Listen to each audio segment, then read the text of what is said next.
El testamento mancomunado es un tipo de testamento, es una forma de testar típica en Aragón, aunque existe en otras comunidades autónomas, como por ejemplo Navarra, donde se denomina testamento de hermandad.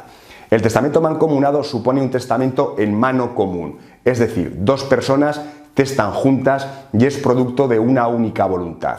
Aunque sean dos personas, siempre dos, no pueden ser más, aunque sean dos personas, repito, la voluntad es una sola. De hecho, ya no es necesario, ya no es obligatorio que esas dos personas que testan mancomunadamente sean cónyuges. Desde la reforma de la Ley de Sucesiones de 1999, ahora en el Código de Derecho Foral de Aragón, pueden testar mancomunadamente también hermanos, personas que no tengan ningún vínculo familiar, parejas de hecho, lo que ha ampliado considerablemente la aplicación de este testamento tan particular. Evidentemente el testamento mancomunado lo habitual es que sea notarial, pero puede ser también hológrafo.